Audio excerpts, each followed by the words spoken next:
Hey my lovelies, it's Mitch here. I'm just coming on to do this Wednesday's Facebook Witches Rune Reveals for you all. So, as we're going into rune number 1, we're going into the energies of the Witch's Blade, otherwise known as the Witch's Scythe or Seath. So, when this one shows, there's a need to put a little bit of personal protection up. A bit of personal protection needs to be put into place here, and we need to start to be real. We need to start to be honest with ourselves. When the Witch's Blade shows, there's an indication or there's a suggestion that perhaps you're holding on to things, allowing things, tolerating things that maybe on like a higher consciousness are not great, that maybe they're not working the best for you, yet there's some fear to detach, there's some fear to let this stuff go.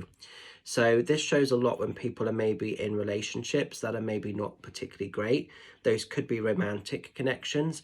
Maybe we've outgrown our partners and we're a little bit fearful to cut the ties that bind. Sometimes this represents that you could be with a work boss or like there could be a work situation that's become a little bit toxic, but we're tolerating it, we're adjusting ourselves to try and meet this person's needs or wants.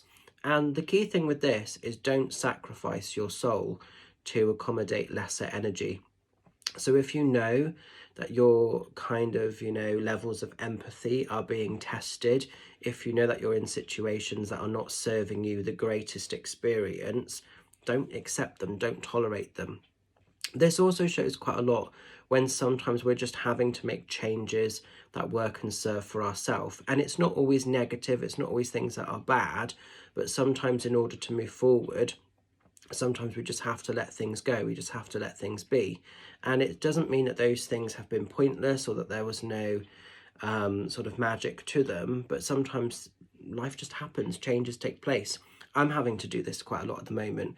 I'm having to look at certain venues, and there's a few venues that I've loved sort of working in, but moving forward I've really understood that those places are now restricting me, they're keeping me small, and I can't keep going back to do those places if I want to evolve onto other stuff. And it's just progression. So I wish those venues well, and I'm so thankful for the love and the opportunities that they presented me, but I can no longer work at those places anymore, and I'm having to put that boundary in place which gives me love, which gives me respect. And that's what the Witch's Blade is about as well. It's looking at things and respecting yourself enough to want better. So it's keeping all the great things and it's celebrating all the great things that are in your life. But if you know you're putting up with energy that really you shouldn't be, if you know that you're putting up with toxic stuff, narcissistic stuff, controlling energy, just lesser, devaluing energy, whether it's in physical people, circumstances or situations, it's being brave enough to think, do you know what, I deserve better, and I'm now going to give myself permission to make the changes to have better. So it's a time to put yourself first, put that protection up, move those unwanted energies away. If you need to send people away with love in the process, do what needs to be done. It's not about hurting or harming anybody, it's about setting yourself free, essentially. Now then, as we're going into rune number 2, we're going into the cycle or the rune of waves. So when waves shows, it's all about our emotions, and emotions maybe have been feeling quite up and down for some of you if you've been drawn to this rune. Maybe some of you have been feeling quite vulnerable emotionally, maybe mentally. Things have been a bit tricky to negotiate, and maybe like you've just had a tale of two halves. Some days may be really great and you feel on top of the world. Another day you might feel as rough as a badger's arse, and you may not necessarily know why. And I think it's just the fact that you're going through this cycle of the processing of what waves represents, and it is about turbulence. And it's not so much necessarily about being lots of things that you're dealing with. Sometimes it's just the energy around us. We've had retrogrades, we've had full moon cycles, we've had lots of stuff to process. And sometimes life can be overwhelming, and it could just be for some of you, if you've been drawn to this rune, that you have just felt quite overwhelmed at times, and maybe some days it's hard to pick yourself up, maybe it's quite hard some days to show up. but do celebrate those days when you are showing up, even if you're not feeling at your best. I always think with the Rune of Waves, remember water. Remember the oceans of the sea.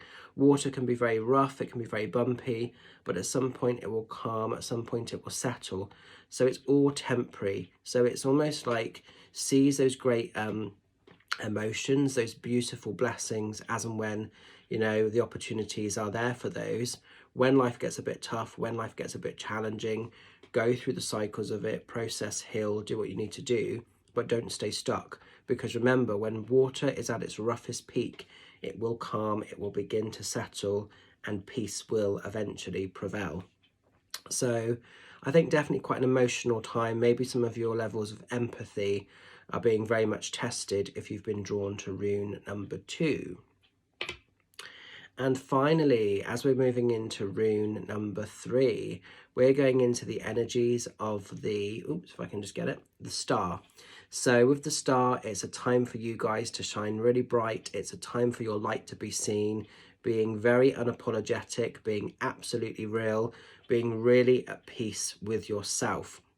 There's this surge of power, there's this surge of authentic living. The star is all about hopes, dreams, wishes, realizations of goals happening, coming true, everything starting to evolve, everything starting to flourish and come good for you.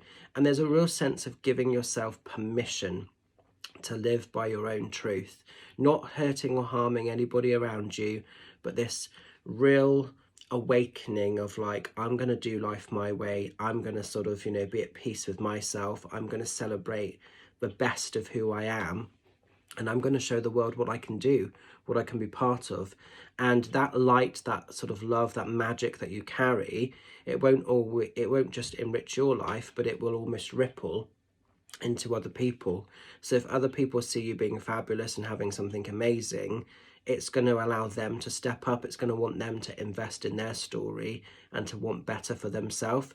So you're not just sort of like having your hopes and dreams and wishes realized and coming into fruition. It's also about mass awakening. It's almost like you're setting an intention, a ripple effect for other people around you. So as your light awakens and becomes brighter, other lights will awaken around you. So it's quite a powerful time if you've been drawn to this one. Definitely there's a lot of magic. There's a lot of almost people kind of being inspired by you, as well as you sort of living your best life. So a really cool rune if you've been drawn to number 3. So I hope these make a little bit of sense for you. I'm going to leave their energies with you. Stay well, stay safe, stay fabulous. Just a couple of cheeky shouts to let you know this Thursday, what am I on about? This Thursday, I'm in Trowbridge, Colour and Crystals. I believe it's now fully booked, I think. So thank you very much if you've booked to see me there. I will look forward to that. And then Saturday is the next big one. It's the next date of my Spirit Magic Tour.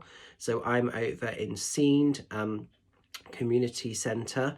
So if you're in and around Seend, so Seend, Devizes, Melksham, Chippenham, Cairn, Trowbridge, get on the website, book those last minute tickets. It would be great to see you over in Seend. I did that venue last year and it was a great night with Spirit. So I've no doubt that it's going to be another beautiful night of mediumship.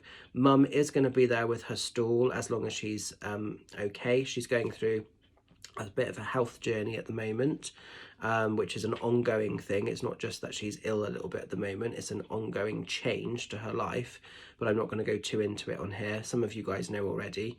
But yeah, so just know that if she's up for it, if she's feeling good, she will 100% be there. If she isn't able to be there on the night, she has reason.